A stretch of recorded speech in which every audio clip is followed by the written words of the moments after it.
शादी के कार्ड भी छप गए। कुछ कर ना बसुकी। तू रो मत, सब ठीक हो जाएगा। तेरी शादी के कार्ड ही छपे, तेरी शादी हुई नहीं अब तक। मैं देखता हूँ।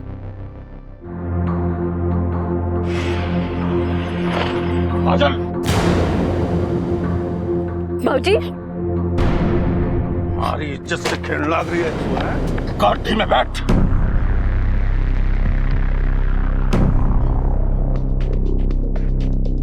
काठी में बैठ।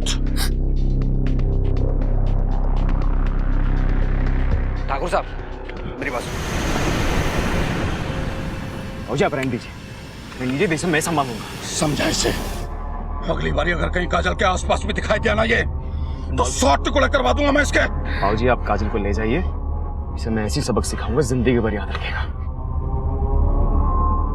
समझा? चाहिए। चल रहे। मेरी बात सुनो।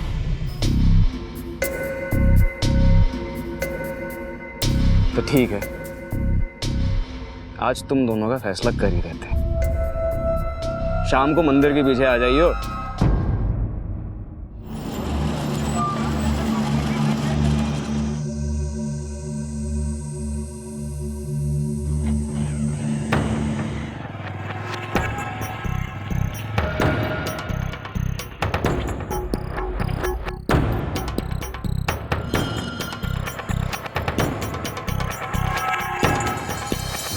इनसे मिल, जिनका नाम कार्ड पे छपा है महेश सिंह।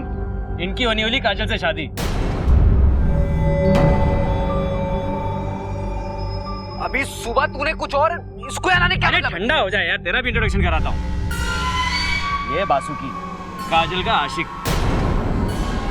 कहता है काजल से बहुत प्यार करता है। लड़ो मत, तुम दोनों को यहाँ लड़ने के लिए नहीं बुलाया हूँ मैंने। एक मकसद है मेरा।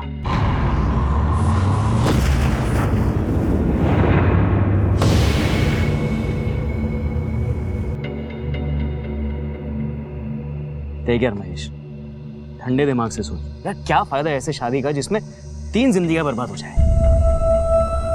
यार रिश्ते तो जबरदस्ती बन सकते हैं, लेकिन प्यार हासिल नहीं किया जा सकता। और मैं ना अपनी बहन से बहुत ज्यादा प्यार करता हूँ, उसे कभी दुखी नहीं देख सकता मैं। छोड़ यार, ऐसे बात तो तेरी ठीक है, पर तू तो जानता है ना मेरे बाप को, जान से मार देंगे। और अब इन सब चीजों में मैं कर क्या सकता हूं? यार महेश डर मत, देख मेरे पास एक प्लान है।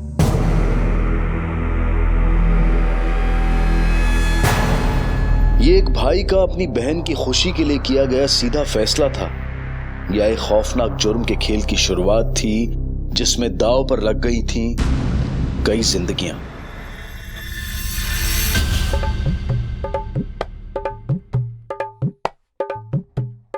साड़ियाँ अच्छी है ना?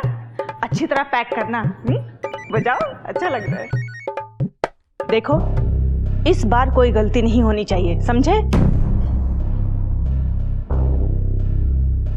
काजल बिटिया ना दिखाई दे रही? आपकी लाडली है, आप जाने। अरे भगवान, मन से कड़वाहट निकाल दे। सौतेली बेटी तो क्या हुआ, कन्यादान तो हम दोनों को एक साथ करना है।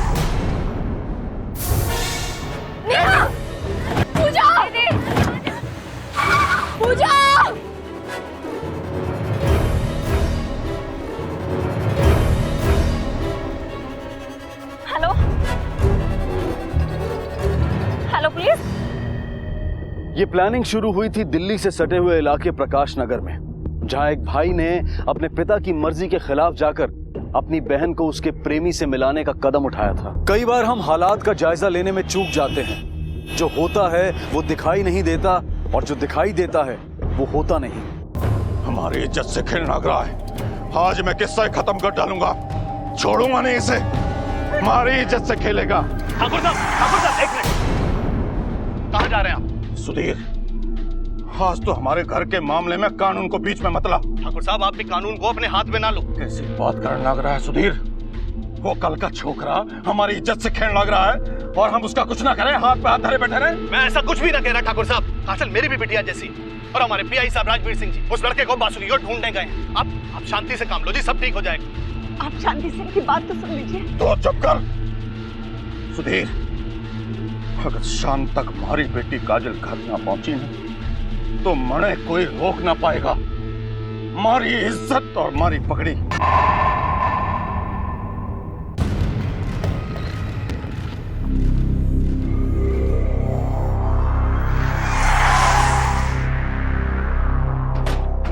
वासुकी आपका लड़का है? जी हाँ, क्या हुआ? कहाँ है वो पासी के मंदिर में सुबह से गया हुआ है। ठीक है। साहब क्या हुआ? मेरे बासुकी ने क्या किया? साहब बताइए ना। किशोर बेटा, थोड़ा जल्दी जल्दी साफ कर लो। बेटा किशोर। जी सर। वासुकी नाम का कोई लड़का आया यहाँ? जी। कब से आया मंदिर में? वो सुबह से मंदिर का काम कर रहा है। कुछ दिनों से तो माता की बहुत सेवा कर रहा है। बहुत अच्छा लड़का है। चौधरी,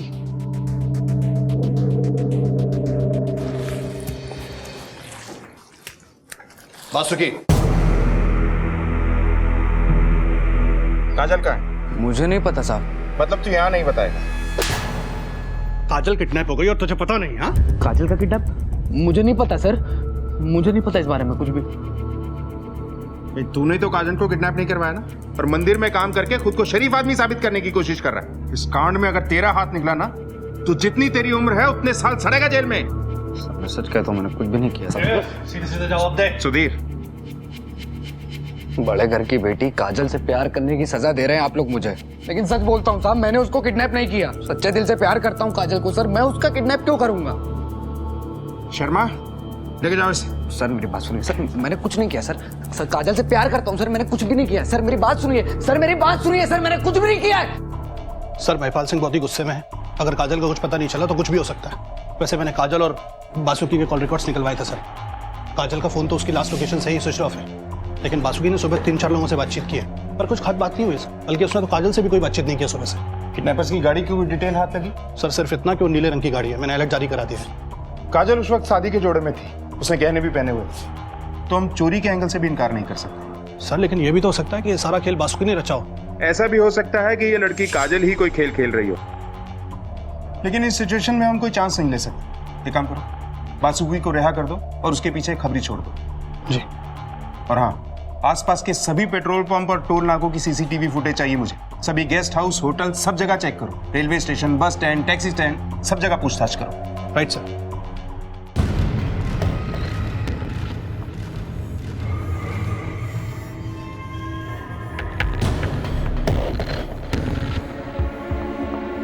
काजल, काजल, काजल, काजल, काजल, काजल, काजल, काजल, काजल।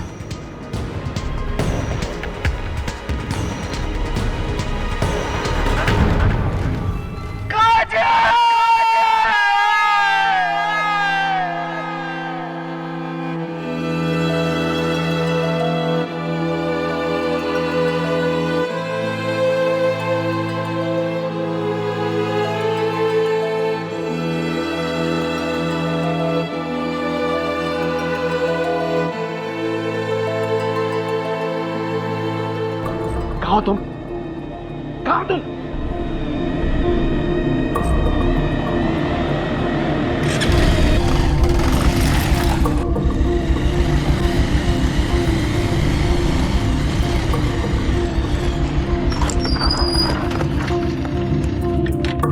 काजल कहाँ है? मुझे भट्टे में नहीं मिली वो। हल्के बोल, प्लान में थोड़ा कॉम्प्लिकेशन हो गया था इसलिए लोकेशन बदलनी पड़ी। मुझे इससे मतलब नहीं है, वो ठीक तो है, उसे कुछ हुआ तो नहीं। अरे यार भाई हूं मैं उसका, तुझे लगता है मैं उसे कुछ होने दूंगा? चल तो निकल यहाँ से। देख तू और महेश अगर कोई प्लान बना रहे हो ना तो भूल जाना, मैं काजल से बहुत प्यार करता हूँ, उसके लिए मर भी सकता हूँ और किसी को मार भी सकता हूँ। देख मरने मारने की कोई जरूरत नहीं, हाँ? चला तू निकल यहाँ से।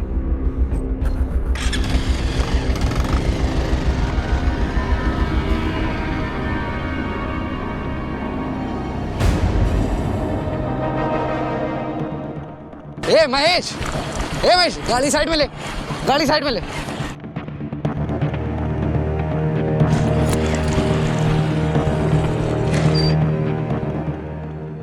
क्या रे? क्या चल क्या रहा है?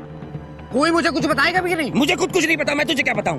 लगता है सारा प्लान गड़बड़ा गया। अब जब तक जगदीप नहीं मिलता हम कुछ नहीं कर सकते। तुम दोनों मुझे धोखा तो नहीं दे रहे हो? धोखा? अगर तुझे धोखा देना होता ना तो तुम दोनों को भगाने का प्लान नहीं करते हम लोग। और काजल के गायब होने से मेरा क्या फायदा है, ये सोचा कभी? उल्टा अगर मेरे बाप को पता चला कि मैं इस प्लान में शामिल हूं, जिंदा गाड़ देंगे मुझे। बात करता है धोखे की।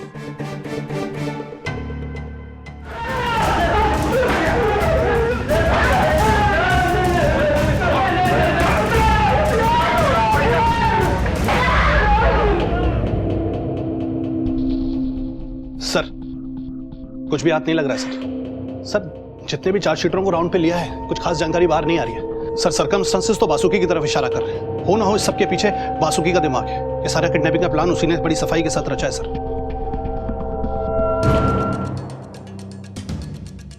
कौन? कहाँ इधर? क्या काम है? छोड़ दे मुझे, मैं ठाकुर साहब से मिलना। छोड़ दे। काम क्या? ठाकुर साहब नहीं खा ले। ठाकुर साहब मुझे मेरी काजल से मिलवा दीजिए सर। मत किसी भी यहाँ आने की। ठाकुर साहब मैं आपकी जिंदगी भर गुलामी कर लूंगा, मुझे एक बार काजल से मिलवा दीजिए सर। वीर सिंह, राधे, साले को जब तक मारते रहो जब तक ये काजल का पता ना बता दे। मार साले। ठाकुर साहब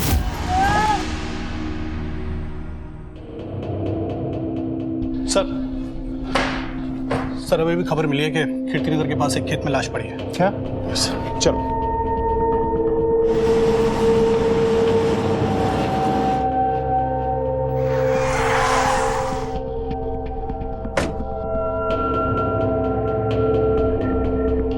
हट जाइए प्लीज, यहां से हट जाइए।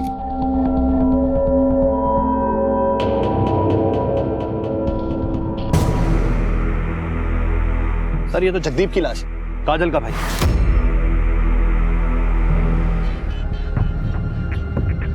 ठीक है, इसकी बॉडी को पोस्टमार्टम के लिए भेजो और इसके घर वालों को इसकी खबर कर दो। और इसके कॉल डिटेल्स जल्द से जल्द चाहिए मुझे। मैं ये जानना चाहता हूं कि ये अकेले में यहाँ किससे मिलने और क्यों आया था। जगदीप की मौत के बाद किडनैपिंग का दिखने वाला ये केस अब और उलझकर गंभीर रूप ले चुका था। लेकिन ये सब कौन कर रहा था और क्यों? अब तक ना तो काजल की किडनैपिंग की फिरौती का कोई कॉल आया था और ना ही कोई आपसी दुश्मनी का पता लग पाया था। तो फिर क्या मकसद था गुनहगार का काजल की किडनैपिंग और जगदीप की हत्या के पीछे?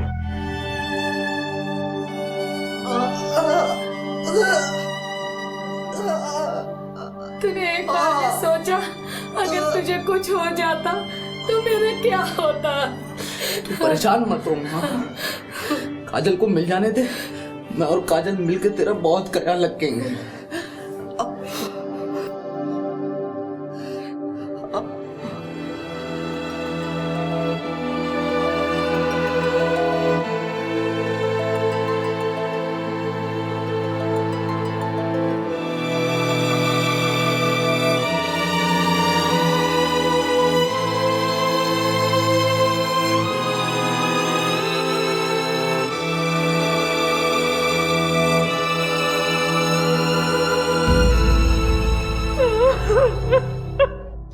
मेरा बेटा, मेरा बेटा।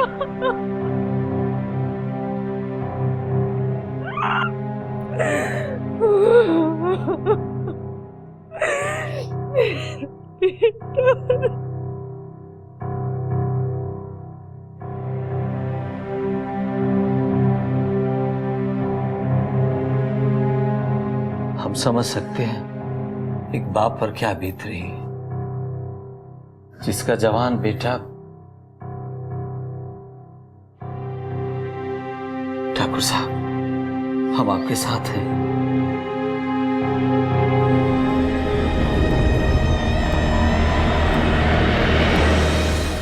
सर, खबरी ने बताया कि जगदीप की मौत से कुछ घंटे पहले उसकी बातचीत बासुकी के साथ हुई थी। सर, मुझे लगता है कि बासुकी कुछ ऐसा जानता है जो हम नहीं जानते। ये बासुकी कहाँ है?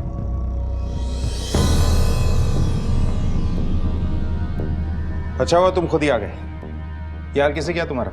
इंस्पेक्टर साहब, ठाकुर के आदमियों ने इसे मार मार के ये हाल बना दी। ठाकुर क्या? बैठिए। अब ये बताओ कि जगदीप की मौत और काजल की किडनैपिंग में तुम्हारा क्या रोल है? क्या जगदीप की मौत हो गई? कल ही तो मिला था सर मैं उससे। इंस्पेक्टर साहब, मैं आपको बहुत जरूरी बात बताने के लिए आया हूँ। कौन सी बात? काजल की किडनैपिंग का प्लान मैंने, महेश और जगदीप ने मिलके बनाया था। और जगदीप तो मर गया है और महेश को कुछ पता नहीं है सर। क्या बकवास कर रहे हो तुम? भला क्यों एक भाई अपनी बहन को और एक दूल्हा अपनी होने वाली दुल्हन को किडनैप करेगा? तो आपको क्या लगता है सर कि मैंने काजल को अगवा किया? जब आपका अपना कोई आपसे बिछड़ेगा ना सर, तब आपको पता चलेगा कि अपनों से बिछड़ने का दर्द क्या होता है। जगदीप और महेश मुझे और काजल को मिलाना चाहते थे सर। मैं झूठ नहीं बोल रहा हूँ आपसे, मेरी बात पे यकीन कीजिए। और जिस जगह उन्होंने काजल से मिलाने का वादा किया तो वहां तो कोई पहुंचा ही नहीं सर। महेश को बुला। Yes sir.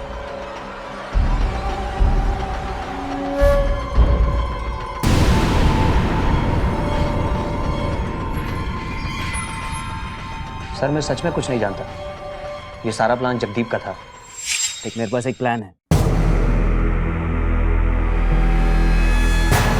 मैंने अपने दोस्त से बात करके एक गाड़ी और 2 आदमियों का इंतजाम कर दिया है। शादी वाले दिन पे काजल को ब्यूटी पार्लर से आते हुए किडनैप कर लेंगे और उसे भट्टे पे ले जाएंगे।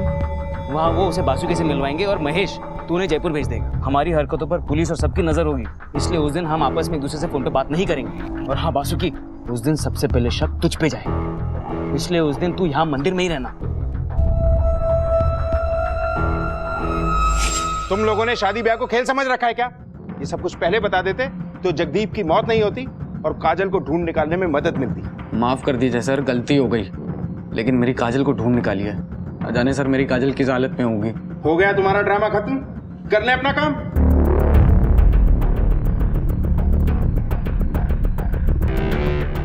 जैसा नजर आ रहा था वैसा है नहीं। मुझे ऐसा लगता है कि इनकी प्लानिंग की आड़ में किसी और ने अपना खेल खेला है।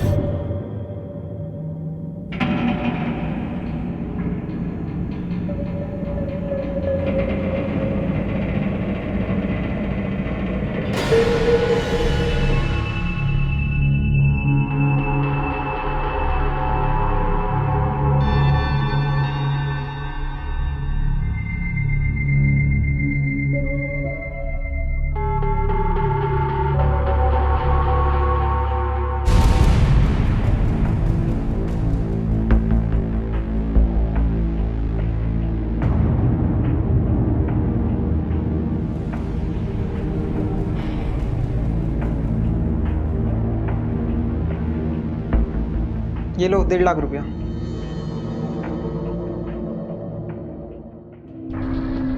हाँ ठीक है सर, जगदीप के कॉल रिकॉर्ड से पता चला है कि उसकी आखिरी बातचीत किसी अननोन नंबर से हुई थी और ये अननोन नंबर चोरी गए मोबाइल का था सर, जिसकी रिपोर्ट भी नहीं लिखवाई गई थी। और उस मोबाइल की लास्ट लोकेशन उसी खेत के आसपास है जहां से जगदीप की लाश मिली थी। फिलहाल तो फोन स्विच ऑफ है सर।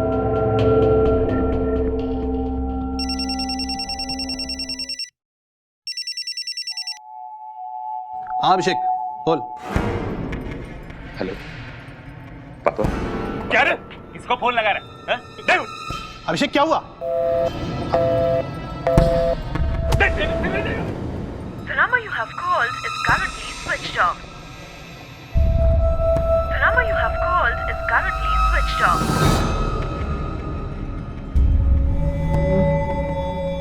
हाँ हेलो, तुम घर पे हो?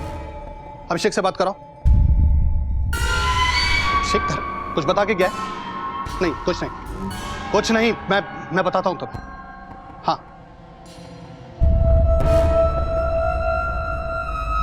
हेलो। हाँ बेटा, अभिषेक तुम्हारे यहाँ है? नहीं, कुछ नहीं। वो आएगा तो बोलना कि मुझे फ़ोन करे। हाँ।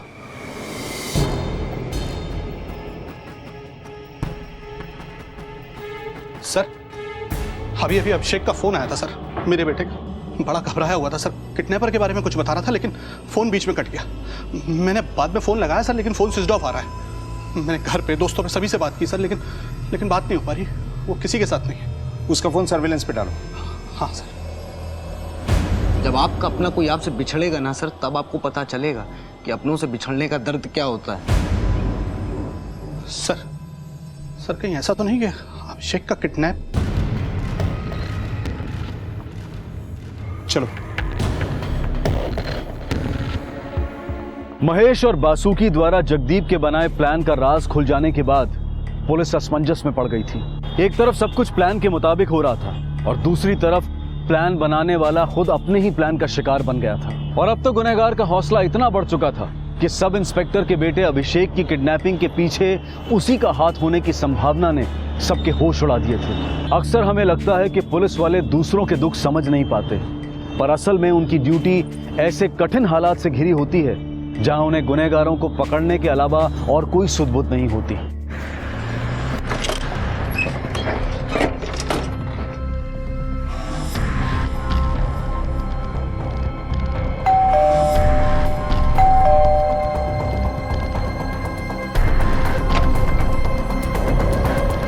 बासुकी कहाँ?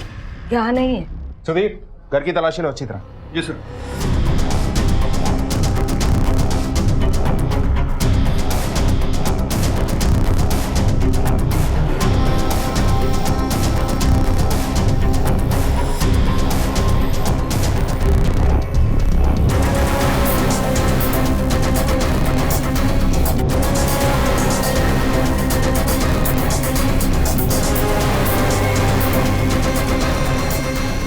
नहीं सर, अंदर तो कोई भी नहीं।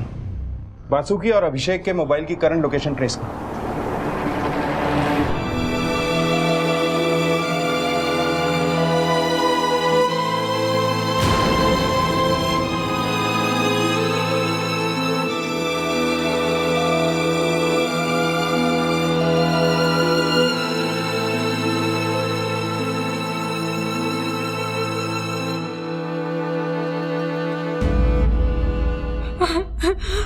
आज मैं PSI सुधीर की बीवी नहीं, अभिषेक की मां बन के आई हूँ।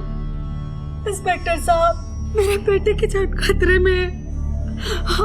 आप उसे बचा लीजिए, प्लीज उससे बचा लीजिए। आप टेंशन मत लीजिए, आप पानी पीजिए।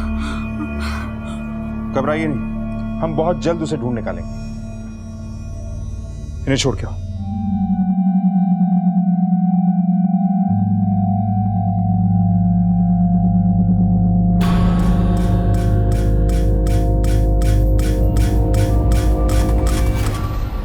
हाँ ठीक है, मैं आता हूँ। हाँ। अभिषेक की कोई खबर? नहीं सर, लेकिन हमारी एक टीम उसकी लोकेशन ट्रेस कर रही है सर। कहीं ये महिपाल का खेला हुआ खेल तो नहीं? मुझे नहीं लगता सर। महिपाल सिंह एक दबंग आदमी है सर, और चाहे तो अपनी बेटी को सरेआम गोली मार सकता है, लेकिन ये किडनैपिंग का खेल नहीं खेलता सर। और वैसे भी मामला अब उसके इकलौते बेटे की मौत से जुड़ गया है सर। मुझे नहीं लगता सर।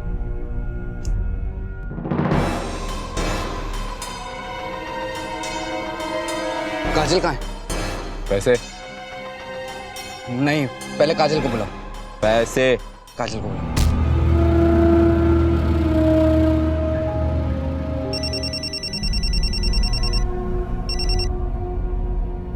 हेलो, क्या? हम पहुंचते हैं। क्या हुआ? एक लाश मिली है सर। चलो।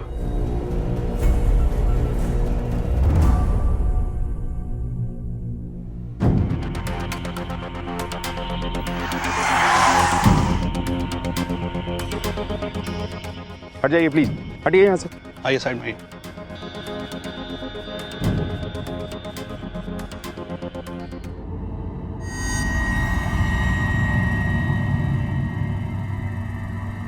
लगता है काजल को भी बड़ी बेरहमी से मारा गया। बॉडी को पोस्टमार्टम के लिए भेजो और महिपाल सिंह की फैमिली को इन्फॉर्म करो। जी सर।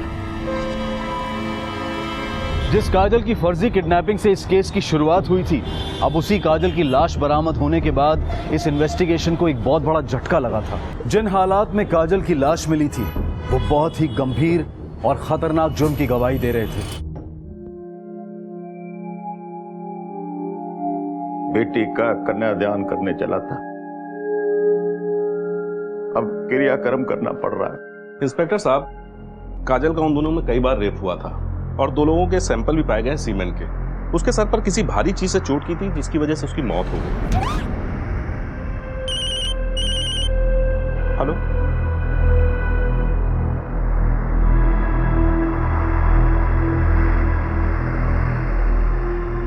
सर एक और लाश मिली है।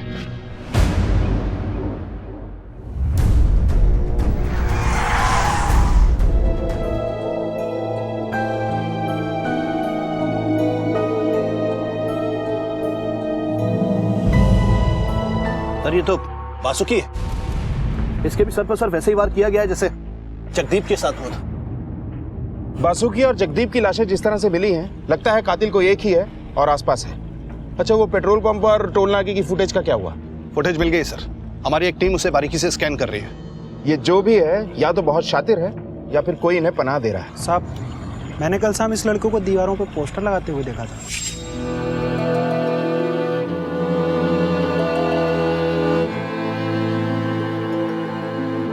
काजल और बासुकी की नई जिंदगी की शुरुआत तब उन दोनों की मौत पर खत्म हो चुकी थी। अपराध एक के बाद एक खुलते जा रहे थे, लेकिन गुनहगार का घिनौना चेहरा अभी तक सामने नहीं आया था। इंस्पेक्टर साहब, क्या दोष था मेरे बासुकी का? इतना ही ना कि उसने प्यार किया, उसने अपनी छोटी आंखों से बड़े सपने देखे। देखिए, हमें बासुकी की मौत का बेहद अफसोस है।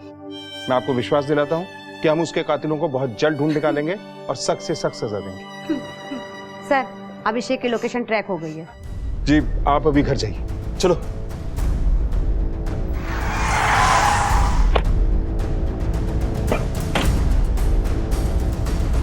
सर ये तो महिपाल सिंह का पुराना गोडाउन है।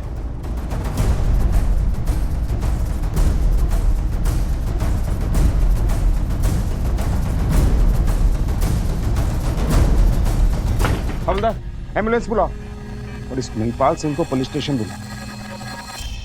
मुझे यहाँ क्यों बुलाया? क्या जानना चाहते हैं आप? जानना नहीं, आपको बताना चाहते हैं। आपको पता है कि आपके गोदाम में पीएसआई सुधीर के बेटे अभिषेक को जान से मारने की कोशिश की गई। आपको पता है कि आपके बेटे जगदीप ने महेश और बासुकी के साथ मिलकर काजल को किडनैप करने का प्लान बनाया। काजल अपनी मर्जी से ही किडनैप हुई थी। मैं नहीं जानता कि जगदीप ऐसा कुछ कर सकता है। मैं ये भी नहीं जानता कि अभिषेक हमारे गोदाम में कैसे पहुंचा। पर मैं इतना जरूर जानता हूं कि हमारी बेटी काजल हमारी मर्जी के खिलाफ कुछ भी कर सकती है, पर अपने भाई की जान नहीं ले सकती। अब ऐसे कैसे हुआ, क्यों हुआ, यह पता करने का काम आपका है। राम राम।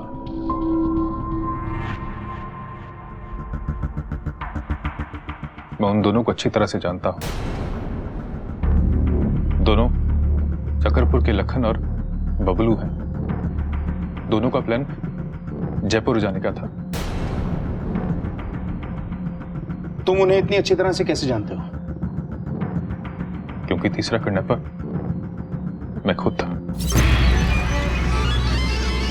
मैंने रखा तो उन्हें अपने काम के लिए था, लेकिन ऐसा लग रहा था कि वो क्या बकवास कर रहा है? सुधीर, होश में तो है? सुधीर छोड़ो उसे। दिमाग खराब हो गया तेरा? क्या बकवास कर रहा है? छोड़ो उसे, मैंने कहा।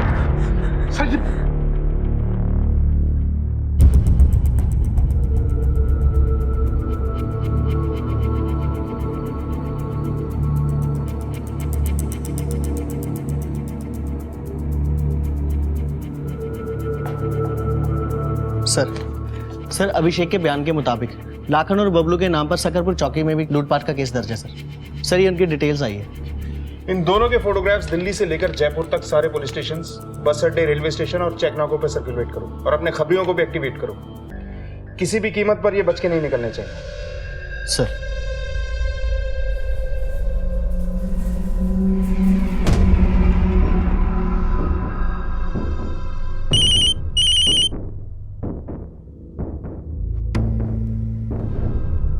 सर, मुड़का का पेट्रोल पंप से फोन आया है। वो किडनैपर्स बाईपास से जयपुर निकल रहे हैं। क्या? उनका लोकेशन भी ट्रेस हो गया है।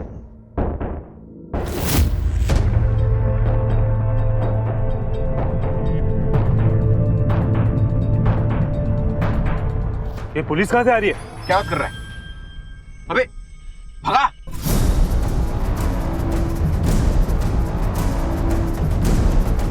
और तेज! अबे अबे भगा!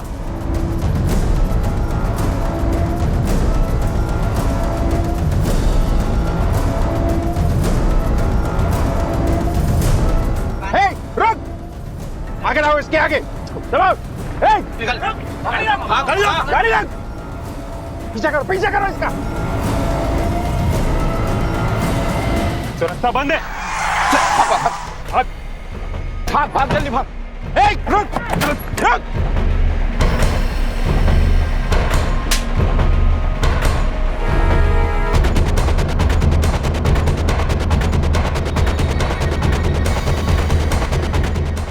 साले सब अरे नहीं सब अरे बच करो सब। किसके इशारों पे नाच रहे थे?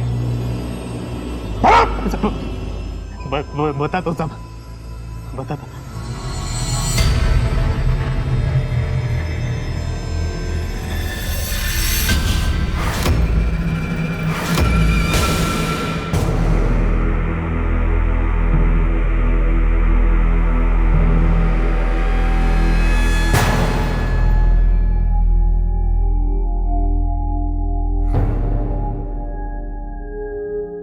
भाऊजी, मुझे माफ कर दीजिए भाऊजी।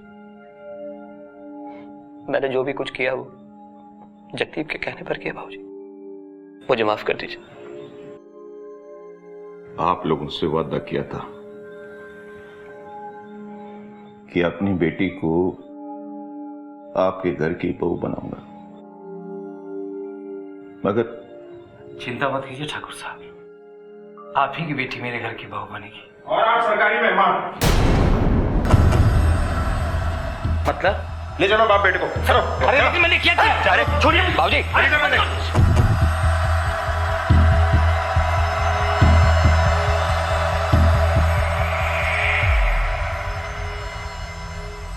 हमें यह क्यों लाया गया है? तुम्हारे मुंह से तुम्हारी काली करतूतें उगलवाने के लिए। चौधरी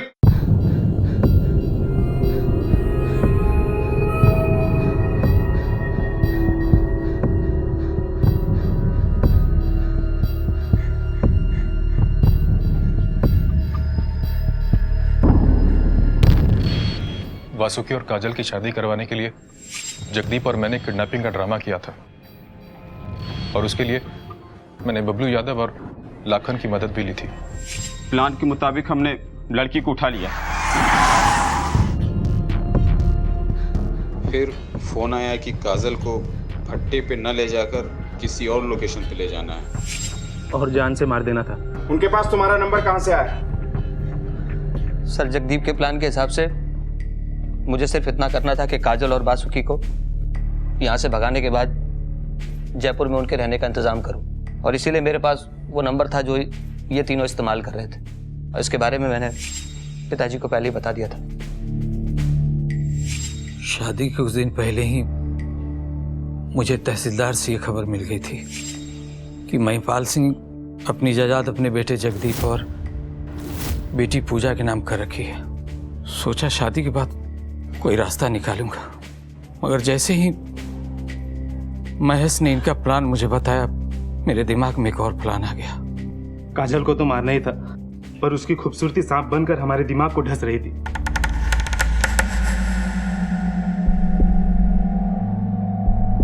इतने में अभिषेक जगदीप को लेने बाहर चला गया, और इसी बीच हमें काजल को मारकर फरार होना था। लेकिन जगदीप मुझसे नाराज था कि मैंने लोकेशन क्यों बदली। मुझे बताए बिना लोकेशन चेंज क्यों की? मुझे काजल से अब मिलना है। मैं सड़क के किनारे से जगदीप को लेकर वापस आ रहा था, तो हमने देखा कि बबलू काजल को अपनी हवस का शिकार बना रहा है। जगदीप गुस्से में बबलू पर टूट पड़ा और इतने पे पीछे से मेरी आंखों के सामने मेरी बहन काजल की इज्जत को तार तार किया जा रहा था, लेकिन मेरे पास कोई चारा नहीं था सिवाय इसके कि मैं इनके साथ मिले रहने का नाटक करूं। मैंने मौका पाकर पापा को कॉल करने की कोशिश की थी। क्या रे? शक तो इस पर हमको पहले ही से था। इसे भी मार डाला पर ये बच गया। पहले मुझे महिपाल सिंह की आधी प्रॉपर्टी का सपना था, लेकिन जगदीप के मरने के बाद मैं उसकी पूरी प्रॉपर्टी हथियाने के सपने बुनने लगा। लेकिन ये बबलू और लाखन काजल को छोड़ने का नाम ही नहीं ले रहे थे। इनकी पैसों की भूख बढ़ती जा रही थी। बासुकी को क्यों मारा? बासुकी तो इश्क में अंधा होकर खुद ही हमारे चुंगल में फंस गया। उसने जगह जगह पोस्टर छपवाई कि काजल का पता लगाने वाले को 1.5 लाख रुपया इनाम दिया जाएगा। बबलू ने बासुकी को फोन पर काजल की आवाज सुनाई और पैसों के साथ बुलाया। हाँ ठीक है, मैं आता हूँ। हाँ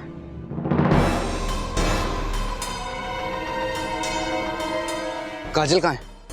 पैसे काजल को बुला। और काजल? काजल का जितना फायदा उठाना था हमने उठा लिया।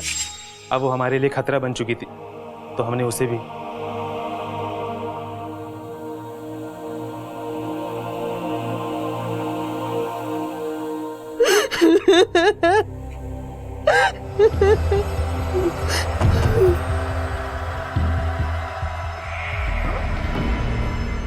तेरे लालच ने 2 घरों के चिराग बुझा दिए। सिसक सिसक के काजल ने अपनी जान दी। इस घिनौने अपराध के लिए फांसी का फंदा भी तेरे लिए एक छोटी सजा है।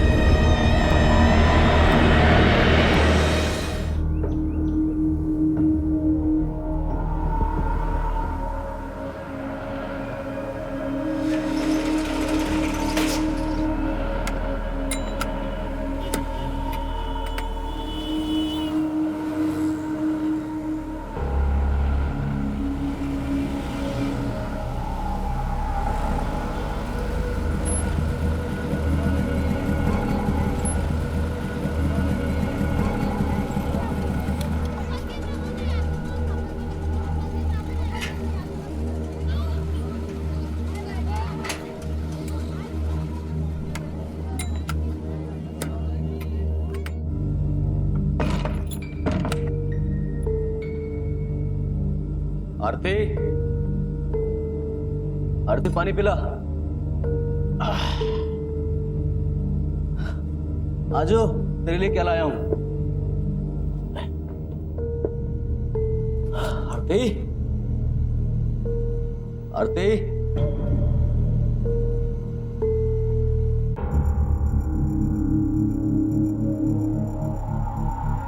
आरती कहीं थे? आरती,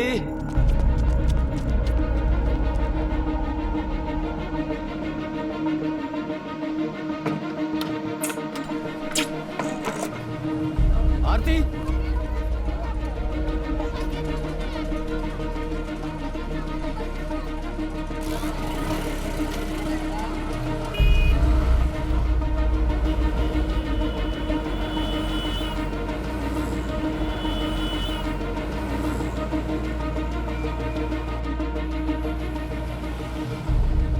जिग्नेश भाई। अरे श्रीकांत भाई, શું થયું? आरती को देखा क्या? आरती को यहाँ कैसे देखूंगा? नहीं नहीं, हो सकता है कि इधर से गुजरी हो तो आपने देखा हो तो। नहीं नहीं।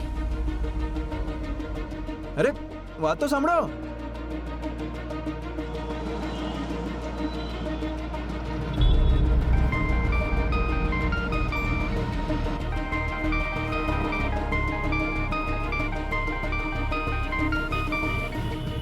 हाँ जतिन भाई बोलो।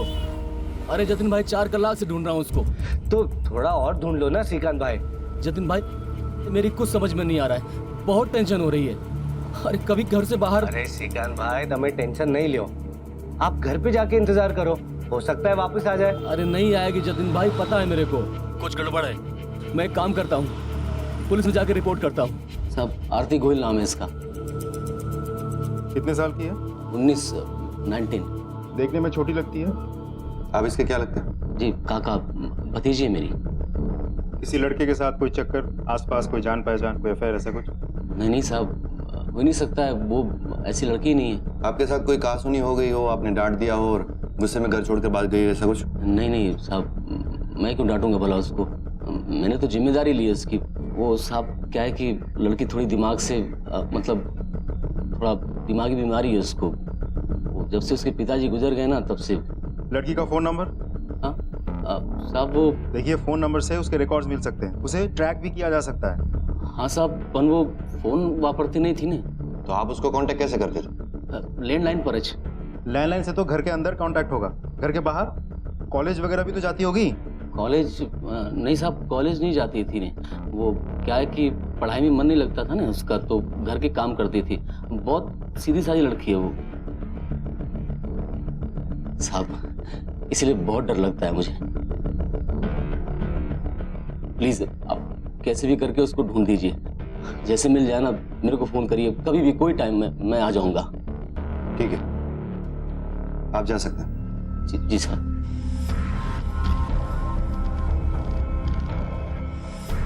फोटो की कॉपीज करवाओ और सारे हॉस्पिटल्स और मॉर्ग्स में इंक्वायरी करो। सारे पुलिस स्टेशन में फोटो सर्कुलेट करो। तब तक आसपास पूछताछ करते हैं। Yes sir.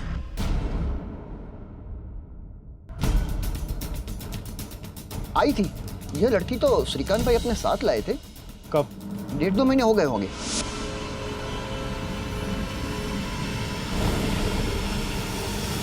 उसके बाद वो छोकरी कभी दिखाई नहीं दी। श्रीकांत भाई उसे घर के अंदर रखते थे ताला लगाकर। मुझे सब बड़ा अजीब सा लगा। तो फिर मैंने एक दिन श्रीकांत भाई से पूछा कि ताले का चक्कर क्या है, तो बोले अरे वो भतीजी छे हमारी, लेकिन नॉर्मल नहीं छे, दिमाग की प्रॉब्लम है ना उसको, इसीलिए ताले के अंदर रखना पड़ता है उसको ताकि कोई प्रॉब्लम ना हो जाए। अभी अलीपुर किधर भी चली गई तो टेंशन है ना। भागी गई? मुझे तो पहले ही पता था कि भाग जाएगी। क्यों? मैंने देखा था श्रीकांत को उसके साथ अजीब अजीब हरकत करते हुए। हाँ जयश्री बहन बोलो। आ पार्सल तमारो कुरियर वालों आप ही गयो तो आप घर पे थे नहीं और किसी ने दरवाजा भी खोला नहीं, तो मुझे देखे गया हूँ। वो भतीजी से हमारी गांव से आई है। ठीक है, थैंक यू। वो लड़की इतनी डरी हुई थी और रो रही थी। छोटी बच्ची सी तो थी वो बेचारी। आईडी?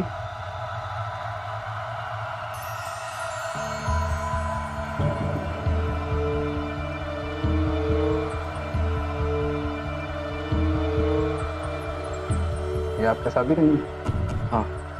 नाम? सीमा गोयल। कोई आईडी? मैंने आईडी दी ना, आप इसी से काम चला लीजिए। ओके।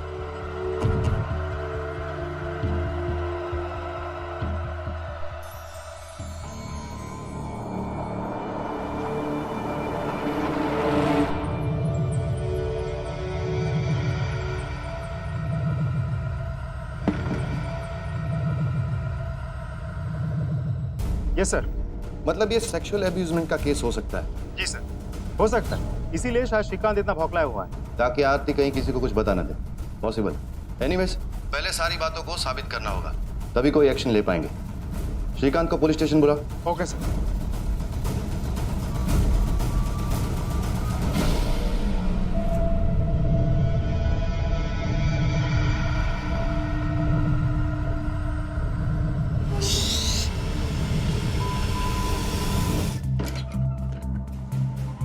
सर, श्रीकांत का कुछ पता नहीं चल रहा है। आसपास के लोगों से? तो सबसे पूछताछ कर ली। जब से आरती लापता हुई श्रीकांत अपने दुकान तक नहीं पहुंचा। सर, उसके घर के आसपास के लोगों से भी पूछताछ की, लेकिन किसी ने उसे नहीं देखा।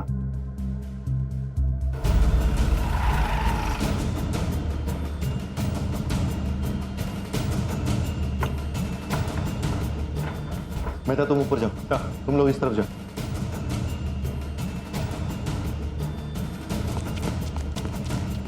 सर, ये देखिए श्रीकांत के बाइक के पेपर्स। मतलब परमानेंट एड्रेस कहीं और का है। शायद श्रीकांत वहीं मिलेगा। चलो। Yes sir.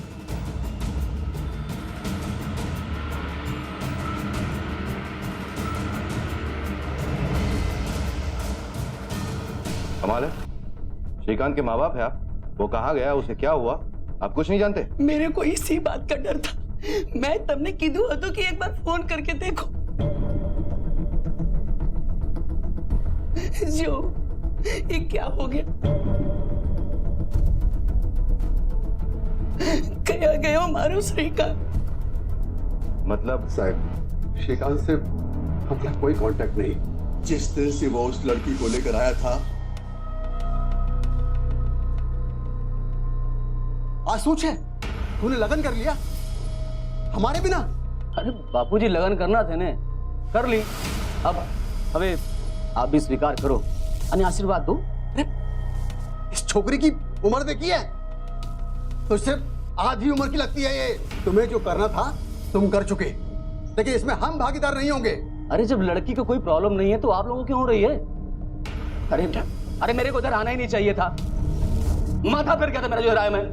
हमने बहुत समझाने की कोशिश की, हमारी एक न सुनी और उस लड़की को लेकर निकल गया।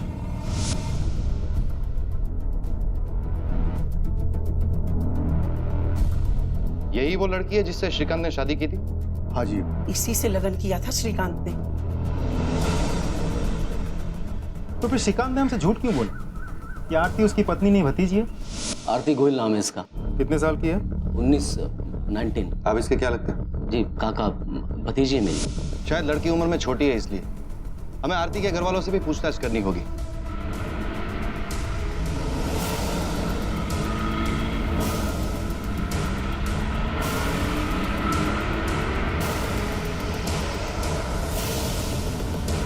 नहीं साहब, मेरी आरती तो बहुत खुश थी। उसकी शादी हमने धूमधाम से करवाई थी। उसकी शादी आपने करवाई कैसे? वो तो बहुत छोटी थी ना। आंसू बात करो छो साहब, मारी छोकरी तो 19 वर्ष नहीं आती। कोई सबूत है आपके पास इस बात का? हाँ साहब, जा तो निकला और शपथनामा तो ले आओ तो जाई ने। साहब ये देखिए एफिडेविट। Birth certificate. गांव देहात में कहाँ होता है ये सब? कौन सा स्कूल में पढ़ती थी आपकी बेटी? साहब उसको पढ़ाई लिखाई में कोई रुचि नहीं थी। ठीक है, हम बाद में आते हैं।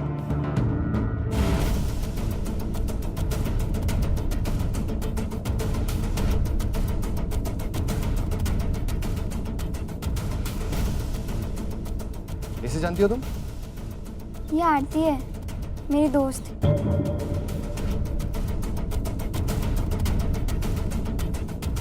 मैं, आरती और मृदुला।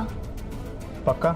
आरती से कोई बात नहीं हुई थी तुम्हारी? नहीं सर, उसकी शादी के बाद उससे कुछ भी बात नहीं हुई थी।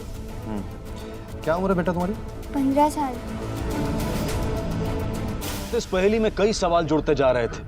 क्या आरती की असली उम्र के रहस्य का उसकी गुमशुदगी से या श्रीकांत के लापता होने से कोई संबंध था? क्या श्रीकांत वाकई गुमशुदा था या फिर पुलिस उसके द्वारा आरती पर किए गए जुल्मों के बारे में जान गई है, इस बात की भनक लगते ही वो रफू चक्कर हो गया? या फिर सच्चाई इन सभी संभावनाओं से परे थी?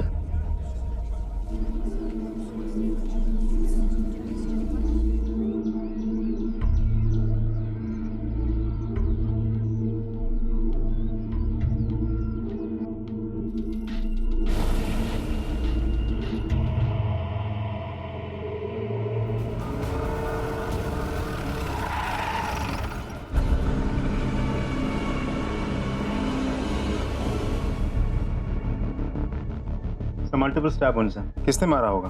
वो भी इतनी बेरहमी से? इसके सारे रिकॉर्ड्स आ गए? सर बैंक स्टेटमेंट्स तो आ गए हैं, फोन कंपनी से भी बात हो गई, रिकॉर्ड्स आते ही होंगे। सिर्फ एक लड़की लापता हो जाती है, उसका पति खुद चल के मिसिंग कंप्लेंट दर्ज करवाता है और झूठ कहता है कि वो मेरी पत्नी नहीं भतीजी है। आरती गोयल नाम है इसका। प्लीज आप कैसे भी करके उसको ढूंढ दीजिए। आप इसके क्या लगते हैं? भतीजी है मेरी। और उसके बाद श्रीकांत की मौत हो जाती है। हो ना हो, उसकी मौत का कनेक्शन आरती के लापता होने से जरूर है। सर मुझे लगता है ये लड़की 100% इन्वॉल्व है। हाँ, मगर इन्वॉल्व है तो भी ये काम अकेले करना उसके बस की बात नहीं है। मुझे लगता है कोई तीसरा भी इन्वॉल्व है जो श्रीकांत की तरह आरती को अपना शिकार बना रहा है। सर हाँ, तो श्रीकांत के फोन और बैंक रिकॉर्ड्स। ये फोन रिकॉर्ड्स का क्या हाल है? सर ज्यादातर कॉल्स घर और दुकान के लैंडलाइन से ही हैं, सिवाय 2 नंबर्स। ये देखिए सर, ये नंबर और ये दोनों बार बार आ रहे हैं। पता करो किसके। जी सर। सर बैंक रिकॉर्ड्स में कुछ? हाँ, एक अजीब बात सामने आई। ये देखो, हर महीने 15,000 का ट्रांजैक्शन, और देखो किसके खाते में जा रहा है? सुरेश पटेल, यानी कि श्रीकांत के पिताजी। हाँ, और उसने हमसे क्या कहा? श्रीकांत से हमारा कोई कांटेक्ट नहीं। झूठ बोल रहा था वो। और एक अजीब बात, ये देखो, अचानक 6 लाख रुपए का कैश विड्रॉल। जिस अकाउंट में इतने सालों से इतना कम मूवमेंट है उसमें अचानक 6 लाख रुपए का विड्रॉल। पता करना होगा ये 6 लाख रुपए आखिर गए कहाँ और किसे। श्रीकांत के माँ बाप को पता होगा। चलो। Yes sir.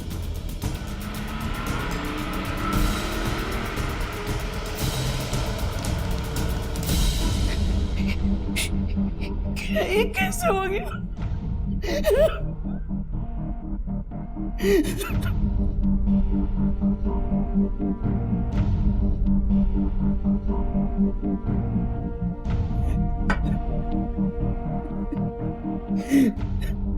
मेरा श्रीकांत से सच में कोई कांटेक्ट नहीं था साहब, इसीलिए उससे पैसे लेने में भी हमें शर्म आती थी। सर उन फोन नंबर्स के डिटेल्स आ गए हैं जिन पर श्रीकांत ने कांटेक्ट किया था। करेक्ट। किसका है? सर कोई जिग्नेश मेहता और जतिन धुमासिया का है। कोई एड्रेस? दोस्त हो तो फिर उसकी वाइफ को भी जानते होगे? हाँ आरती भाभी ने। हाँ जानता हूँ ना। उन दोनों के बीच संबंध कैसे थे वो पता नहीं। हाँ पर लास्ट टाइम जब श्रीकांत भाई दिखे थे तभी वो आरती भाभी को ही ढूंढ रहे थे। आरती को देखा क्या? आरती को यहाँ कैसे देखूंगा? नहीं हो सकता है कि इधर से गुजरी हो तो आपने देखा हो तो। नहीं। आज सवारती साहब यही सोच रहा था कि श्रीकांत भाई का फोन नहीं आया अब तक। आखिरी बार जब आपकी बात हुई थी श्रीकांत से, क्या बात हुई थी? तू अंदर जाने आराम कर। हाँ साहब लो ने पानी। Thank you. No thanks.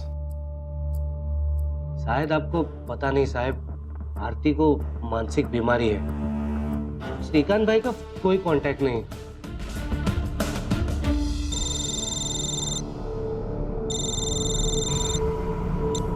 Hello.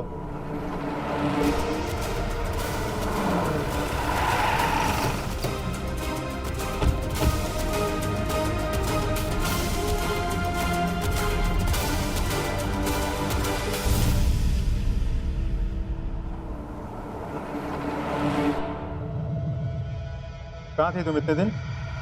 हाँ बोलो। मैं बाहर गई थी, घूम गई थी, रास्ता भूल ही गई। क्या उम्र है तुम्हारी? साहब मैंने बोला ना आपको, मैं 19 की हूँ। आरती झूठ बोलने से पहले अच्छे से सोच लो। श्रीकांत को तुम नहीं मारा है ना? श्रीकांत जी मर गए? ज्यादा अनजान बनने की कोशिश मत करो तुम। एक तो तुम्हारे पति का मरने का कोई दुख या गम तुम्हारे चेहरे पर दिख नहीं रहा है, जैसे कि तुम्हें सब कुछ पहले से ही पता हो। और तुम्हारा ठीक उसी समय गायब हो जाना जिस वक्त तुम्हारे पति की मौत होती है। आरती, हमें तुम पर पहले से ही शक है। अब तुम जितना ज्यादा झूठ बोलती जाओगी हमारा शक उतना ही बढ़ता जाएगा। सच बताओ। नहीं साहब, मैंने श्रीकांत जी को नहीं मारा। मारा है या नहीं मारा वो हम पता कर लेंगे। खून करके कोई बचता नहीं है। देखो आरती, तुम्हें बयान बदलना है तो अब भी बदलो, बाद में मौका नहीं मिलेगा। सच बताओ, सही में तुम्हारी उम्र 19 साल है? हाँ। आरती, तुम्हें पता है ना, हम एक मेडिकल टेस्ट करवाएंगे और 1 सेकंड में तुम्हारी असली उम्र हमारे पास होगी। मुझे कोई टेस्ट नहीं करवाना, मैं घर जाना चाहती हूँ।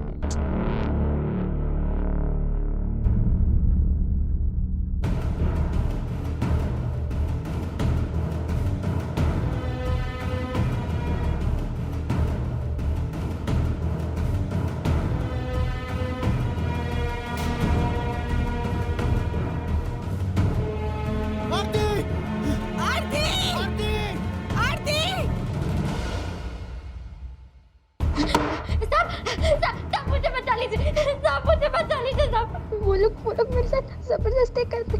साहब मुझे बचा लीजिए। देख आरती, बहुत है क्या हो गया? चुपचाप चल वरना। नहीं आऊंगी मैं, जो करना है कर लो। क्या बोली? नहीं आएगी? हाँ? आंख दिखाएगी हम लोगों को? जबान लड़ेगी? चल चल चल।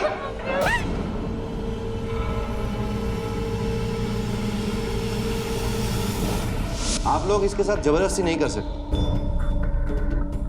क्योंकि कानूनन ये बालिग है। हाँ, अगर नाबालिग होती तो आप इसे अपने साथ घर ले जा सकते थे। बताइए, बालिग है या नाबालिग? इसकी असली उम्र क्या है? 15, 16? सब 19 वर्ष नीचे, 19 साल की। फिर तो आपने इसके साथ कोई भी जबरदस्ती की तो जेल की सलाखों के पीछे होंगे आप, समझे? जाइए साहब। जाइए, हम इसे छुड़वा देंगे।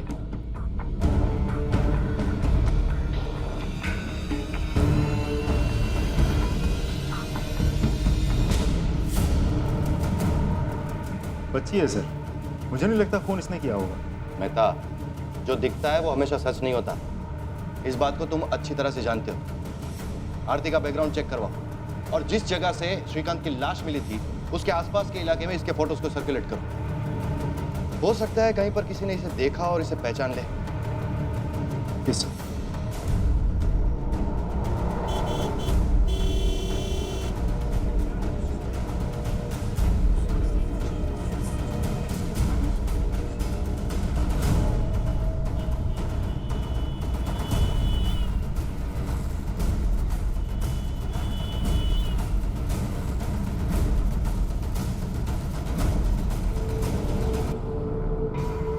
इस लड़की को देखा है कहीं?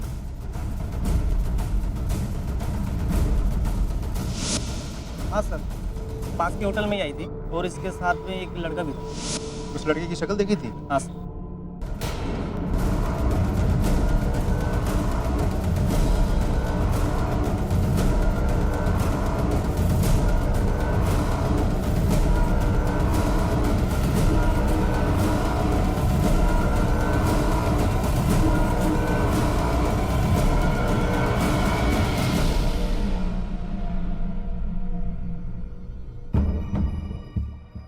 मैंने इसे नहीं देखा साहब। आरती झूठ मत बोलो, सच उगलवाने के बाकी तरीके भी आते हैं हमें। मेरे को नहीं पता, आप मेरे पे आरोप क्यों लगा रहे हो? आपको पूछना ही है तो कपिल भाई से पूछो ना। मैंने देखा था उसे श्रीकांत जी के साथ झगड़ा करते हुए। अरे लड़की है वो, लगन किया तूने उससे? लगन कोई इलेक्ट्रॉनिक मशीन नहीं है कि मन बदल गया तो वापस कर दो। देख, तुझे नहीं चाहिए तो बोल दे, मैं इसको वापस लेके जाता हूँ, लेकिन पैसे वैसे वापस नहीं मिलेंगे। अरे ऐसे कैसे देगा तू? मजाक समझा क्या? पैसे भी तेरे, लड़की भी तेरी। हाँ? अच्छा, लेकिन अब तक तो वो तेरे साथ ही थी ना। बोल, इतने दिन उसको वापरा कि नहीं वापरा? ये सब भी मुफ्त में नहीं होता है, चार्ज लगता है इसका भी। मेरे को सिखाता है तू? मेरे को सिखाता है? निकल यहाँ से, निकल। जा रहा हूँ मैं, लेकिन तुझे छोड़ूंगा नहीं मैं, याद रखना तू। हाँ जा। जा रहा हूँ। हाँ साहब, श्रीकांत भाई ने 6 लाख रुपए दिए थे मेरे को, पर आरती माटे नहीं। दहेज तो हम देंगे ना, उनसे लेंगे थोड़ी। वो क्या है ना साहब, मेरे को नवा धंधा स्टार्ट करना था, એટલે कैपिटल के नाम पर उन्होंने पैसे दिए थे मेरे को। घर नो जमाई छीने, वो मदद नहीं करेंगे तो कौन करेगा? पर साहब, मैं वो पैसे उनको वापस देने वाला था।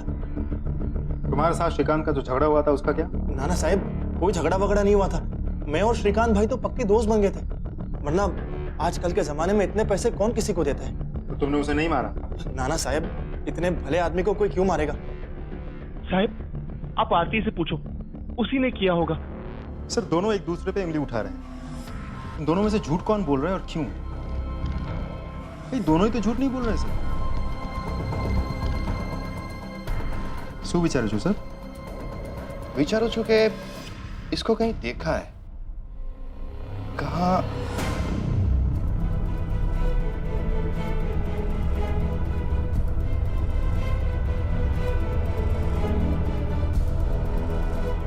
क्यों? अब गले से आवाज नहीं निकल रही तेरी? और आप, यही वो बेटा है ना जिसके घर लौटने पर आप हमें इन्फॉर्म करने वाले थे? उस दिन तस्वीर देख ली थी तो याद आया। ठीक है, वो आए तो इन्फॉर्म करिए। जी साहब।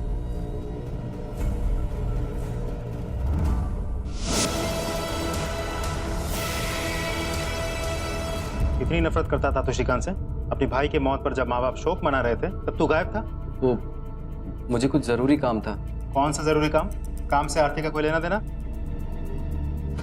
देख, सच बता दे, वरना तेरे को इतना मारेंगे ना कि बजाय इसके तू अपने माँ बाप की सेवा करे, तेरे माँ बाप जिंदगी भर तेरी सेवा करेंगे, समझा?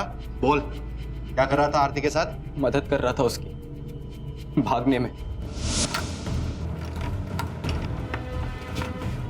श्रीकांत उसे बंद करके रखता था, मैंने घर के पीछे के दरवाजे का ताला तोड़कर उसकी भागने में मदद की। तू आरती से प्यार करता था ना, इसीलिए उसके साथ मिलकर श्रीकांत की जान ले ली। सर ये क्या बोल रहे हैं आप? आपको क्या लगता है मैं श्रीकांत हूँ? सर मैं इतना गिरा हुआ, इतना नीच इंसान नहीं हूँ कि एक छोटी सी लड़की के साथ। आपको मारना है ना मुझे, जितना चाहिए उतना मारो, लेकिन प्लीज सर मुझ पे ये घटिया इल्जाम मत लगाओ। आरती सच सच बताओ, तुमने विपुल के साथ मिलकर उसको मारा है ना, श्रीकांत को? क्या चल रहा था तुम दोनों के बीच? हम दोनों के बीच શું બોલું છું તમે? विपुल भाई ने तो मुझे उस राक्षस से बचाया है। वो शरीफ आदमी है साहब, ना वो मेरे बारे में कुछ गलत सोचेंगे ना मैं उनके बारे में। श्रीकांत ने मेरे साथ क्या क्या किया आपको नहीं मालूम साहब। अच्छा हुआ, सारू थी वो मर गया, मेरी जिंदगी बर्बाद कर दी उसने। और अब मेरे पे शक कर रहे, विपुल भाई पे शक कर रहे। संदिग्ध अपने बयानों और स्पष्टीकरण से किसी तरह से पुलिस को गुमराह करने की कोशिश कर रहे थे। अब पुलिस के सामने 3 मुख्य संदिग्ध आए। पहला आरती का भाई कपिल, जो लालच की वजह से पैसे लौटाने को तैयार नहीं था। दूसरा श्रीकांत का भाई विपुल, जिसे श्रीकांत और उसके किए से सख्त नफरत थी। और आखिर में श्रीकांत की पत्नी आरती, जो श्रीकांत की दी हुई यातनाओं का बदला चाहती थी। लेकिन इसके बावजूद पुलिस के पास कोई ठोस सुराग नहीं था। इस गतिरोध के सामने तहकीकात घुटने टेकने ही वाली थी कि अचानक एक वारदात हुई।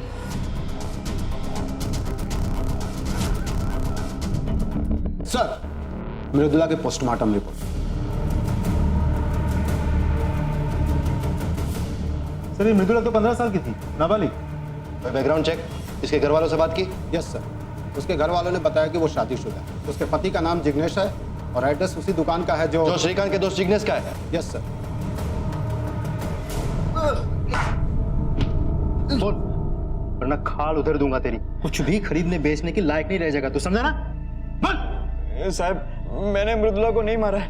हाँ मैं मानता हूँ कि मैंने उसके फैमिली को पैसे देके उससे शादी की, लेकिन मारा नहीं। मुंह सुकम अपना ही नुकसान करा उन्हें। पैसे तो वसूल होने चाहिए। साले, पैसे वसूल? इंसान थी वो, खिलौना नहीं, समझा? और एक बात बता, मृदुला के परिवार से तुझे किसने मिलवाया? वो हमारे दोस्त है ना, उन्होंने भी उसी गांव की छोरी से लगन किया था। क्या नाम है उसका? जतिन भाई, भोजन बहुत स्वादिष्ट लागे छे। अरे खास તમારા માટે બનાવ્યું છે, મજા કરો ને। ખાઓ ખાઓ।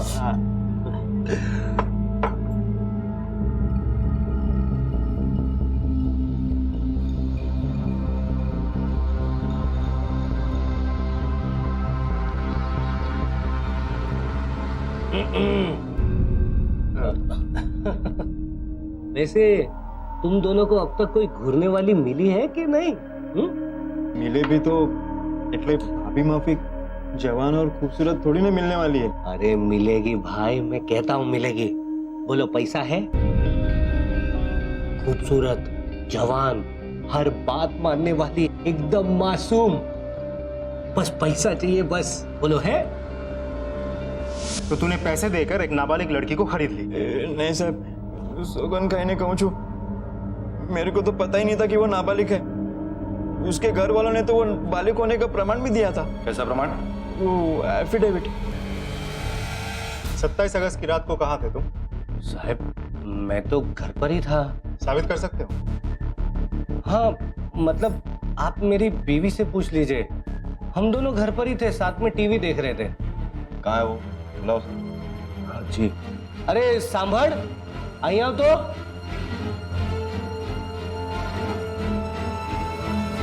सत्ताईस अगस्त रात को क्या ये आपके? मेरे साथ ही थे, हम लोग टीवी देख रहे थे। श्रीकांत और जिग्नेश ने तुम्हारे जरिए पैसे देकर शादी की? ना ना साहब, शू बात करो छो, दोनों 30-35 साल के कुंवारे हैं। उनको बस शादी करनी थी तो मैंने मदद कर दी, बाकी पैसों के बारे में मुझे नहीं पता साहब। शादी नाबालिग लड़कियों से? ना ना साहब, नाबालिग लड़कियों से कैसे शादी करेंगे, वो तो अपराध है ना। दोनों ने बालिग लड़कियों से ही शादी किया होगा। और तुमने?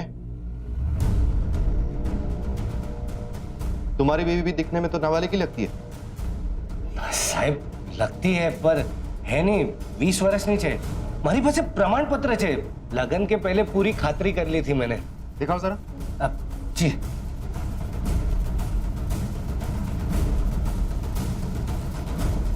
सर ये एफिडेविट और ये मैरिज सर्टिफिकेट। ये पंडित कौन है? मैं नहीं जानता साहब, बस कोई प्रवासी है तो।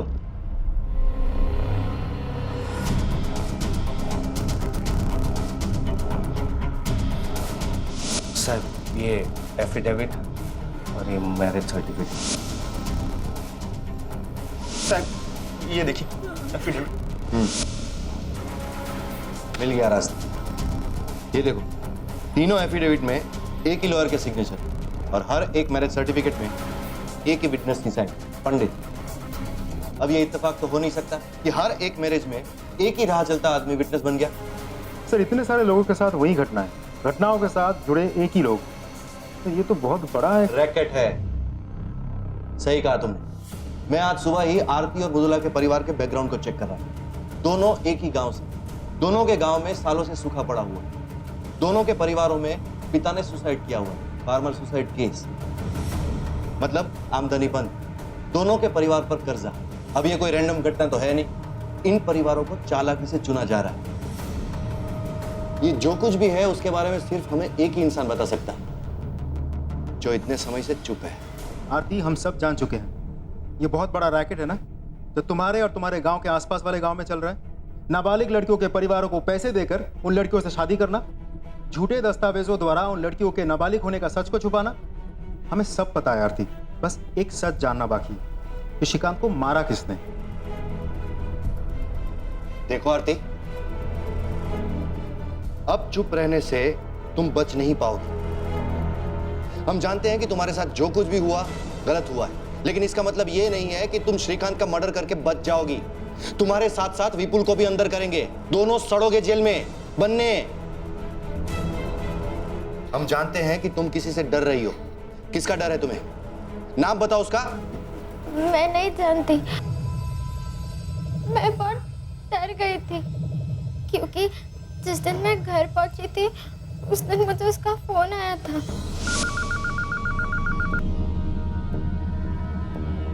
हेलो। अगर तूने अपना मुंह किसी के सामने खोला ने तो मैं तुझे मार डालूंगा, जैसे तेरे उस आदमी को और तेरी उस मृदुला को। तो इंसान दो लोगों को मार सकता है, वो मुझे भी तो मार सकता है ना। आरती, तुम डरो मत, तुम्हें कोई नुकसान नहीं पहुंचाएगा, इसकी गारंटी हम तुम्हें देते हैं। लेकिन इसके लिए तुम जो कुछ भी छुपा रही हो वो सब हमें बताना होगा। मैं आपको सब सच बताती हूँ।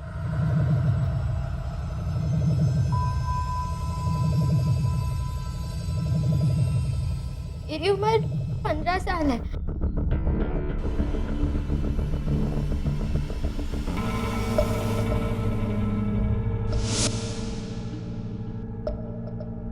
ये लो, आप लोगों के खजाने की चाबी। દીકરા જો તું બધું બરાબર છે ને? अरे 8वीं क्लास का पेपर थोड़ी कितना चेक कर रहा है, कोई गलती नहीं है। ऐसे हजार हजार हम रोज बनवाते हैं। इस एफिडेविट के मुताबिक आरती कानूनी रूप से बालिग है। इसका एक कॉपी बनवा के रख लो, कल को कोई आरती की उम्र के बारे में पूछे तो ये पेपर दिखा देना। इसके आगे तो पुलिस भी कुछ नहीं कर सकती। कोई झमेला तो नहीं है ना? अरे कुछ नहीं होगा, जब तक ये एफिडेविट है कोई कुछ नहीं बिगाड़ सकता। आखिर इतना खर्चा करके बनवाया श्रीकांत भाई है, आप बिल्कुल टेंशन मत लो, कोई झमेला नहीं होगा। ठीक है, तो ये लो कपिल भाई, पूरे 6 लाख हैं, गिन लो आप। अब हमारी आरती आपकी हुई। मारता था वो मुझे। श्रीकांत और मृदुला की हत्याओं के मामले एक बड़े रैकेट की ओर इशारा कर रहे थे और पुलिस को अब इस रैकेट की भनक लग चुकी थी। लेकिन वो इस घिनौने खेल के सिर्फ मोहरों को नहीं बल्कि इसके सरगना को पकड़ना चाहती थी और उन्होंने अपनी तहकीकात नए सिरे से शुरू की। लेकिन इस बीच तेजी से बढ़ रहे उस रैकेट का क्या? दिन रात आरती और मृदुला जैसी मासूम नाबालिग लड़कियों की जिंदगियां दांव पर लगी हुई थी और ये कुप्रथा सिर्फ बढ़ती ही जा रही थी।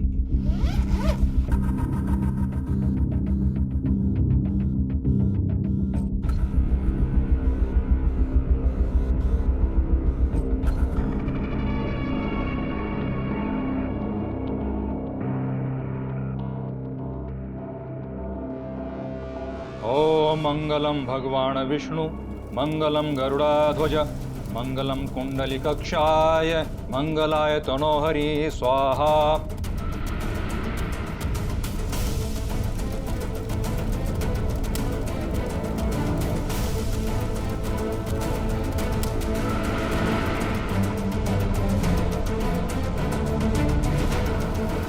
श्रीमान, अभी वधू का मंगलसूत्र पहनाइए। रुको,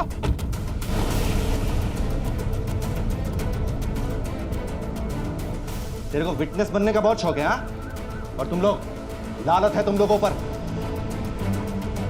अपने घर की लक्ष्मी को बेचने निकले हो तुम लोग। तुम्हें क्या लगा इन जाली कागजातों की आड़ में तुम लोग कुछ भी करोगे और बच जाओगे? तुम लोग जब इस कांड को अंजाम दे रहे थे तब पुलिस गेम ओवर की तैयारी कर रही थी। मुझे इस गांव के 14 से 18 साल के बीच की लड़कियों का डेटा चाहिए। उनके लिए अलग टॉलरेंस बनवाने का प्रपोजल है, तो संख्या तय करनी है। डेटाबेस मिल सकता है? जी हाँ, मिलेगा। Thank you. अब तुम लोग ऐसी जगह पर जाओगे जहां पर सिर्फ एक ही सौदा होता है, पुलिस के डंडे का सौदा। चलो चल। सूखे के कारण सभी किसान त्रस्त हैं। इस कारण से जब भी कोई किसान आत्महत्या करता था तो उसका क्रियाकर्म मैं ही करता था, और इसी प्रकार उसके परिवार के बारे में मुझे पता चलता था। अगर सौदे की गुंजाइश होती पंडित मुझे बता देता, फिर हम खरीदार ढूंढने निकलते। खरीदार? हाँ? खरीदार? खरीदार ढूंढ। मैं था, एक मिनट। श्रीकांत के मुद्दे पर आ। सर, वो आप लोगों के पास आने वाला था। हम सब ने उसे रोकने की बहुत कोशिश की, लेकिन उसे किसी की नहीं सुनी। लेकिन मैंने श्रीकांत को नहीं मारा। मुझे ये भरोसा था कि ये मामला हम तक कभी नहीं पहुंचेगा। अरे डॉक्यूमेंट एकदम खरे थे, पैसे का लेन देन भी कैश हुआ था, और एक दिन अचानक हमें पता लगा कि श्रीकांत की मौत हो गई। तो हमारे लिए तो अच्छा ही था ना। तुझे कैसे पता चला श्रीकांत पुलिस के पास जाने वाला था? क्या तुम्हारी बीबी मृदुला इस सारे रैकेट का पर्दाफाश करने वाली थी? हाँ। तुमने इसके बारे में किसी को कुछ बोला था? हाँ। किसे? आखिर पुलिस ने इस रैकेट से जुड़े लोगों को रंगे हाथों पकड़ा, लेकिन अब भी 2 गुत्थियां सुलझनी बाकी थी, श्रीकांत और मृदुला की हत्याएं, और यही इस तहकीकात की आखिरी मंजिल थी। पंडित, वकील और जिग्नेश इस मंजिल तक पहुंचाने वाले आखिरी पायदान थे, और इन तीनों की जुबान पर एक ही नाम था। लेके चलो इसे थाने। साहब, मैं साचू कहूँ छू साहब, मैंने कुछ नहीं किया साहब। ये सारे लोग ना झूठ बोल रहे हैं सर, मैंने कुछ भी नहीं किया। ये तेरे ही फोन रिकॉर्ड्स है ना? तूने ही वकील को फोन किया था। अरे अजय भाई, आपके समझ में नहीं आ रहा है क्या? श्रीकांत पुलिस के पास जा रहा है, हमें उसे रोकना पड़ेगा। हमारे एफिडेविट एकदम पक्के हैं, हमारा लेन देन भी कैश में हुआ है, तो पुलिस से क्यों डरते हो? देखो अजय भाई, मैं आपको बोल रहा हूँ, श्रीकांत का आप कुछ करो वरना मैं कुछ करता हूँ। फिर हमने जिग्नेश से पूछा। मृदुला ने पुलिस को सारी सच्चाई बताने की ठान ली थी, और ये बात जिग्नेश को पहले से ही पता थी, और मृदुला के मौत से पहले जिग्नेश ने ये बात सिर्फ एक इंसान को बताई थी। अरे जिग्नेश 15 साल की लड़की है, वो थोड़ा सख्ती से पेश आना, उसे धमका, डरा। क्या जतिन भाई, नहीं मानती। कोई मतलब नहीं समझा भी नहीं। अब मैं ही कुछ करता हूँ। आरती को डराने के लिए तुमने ही फोन किया था ना? सच सच बोलो, तुम्हारे फोन रिकॉर्ड से हमें यह भी पता चला है। देख, हमें पता है कि तूने ही दोनों खून किए, और जब हमें विश्वास हो जाता है ना, तब हम उम्र, आदमी, औरत कुछ नहीं देखते। तुम्हें भी नहीं छोड़ेंगे। अब बोल बोल। हाँ साहब, मैंने ही दोनों को, श्रीकांत और मृदुला दोनों को। मेरे मना करने के बावजूद भी वो लोग आपके पास आ गए, इसलिए मैंने उसे।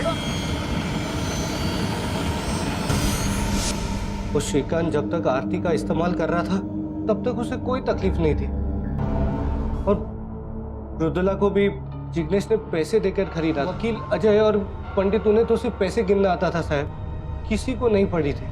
लेकिन मुझे तो अपनी इज्जत की फिक्र थी ना साहब। सौदा कर लिया ना, अब सड़ जिंदगी भर।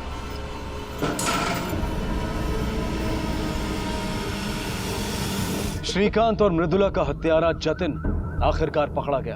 पैसों के बदले शादी की आड़ में नाबालिग लड़कियों को बेचने के इस रैकेट के खत्म होते ही पूजा, आरती और उन जैसी अनगिनत बदनसीब लड़कियां अब आजाद थीं।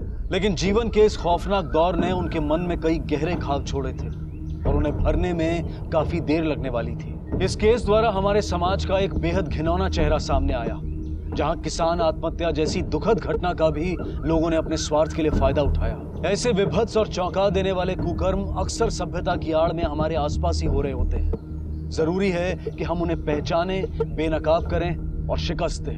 अब मैं अनूप सोनी आपसे विदा लेता हूं। फिर मुलाकात होगी अगले एपिसोड में एक और चौंका देने वाले केस के साथ। तब तक अपना और अपने परिवार का ख्याल रखें और देखते रहें क्राइम पेट्रोल डायल 100। सबक एक को सीख हम सबको। जय हिंद। क्राइम पेट्रोल के और भी दिलचस्प कहानी देखने के लिए हमारे चैनल को सब्सक्राइब करें और बेल आइकॉन दबाना न भूलें।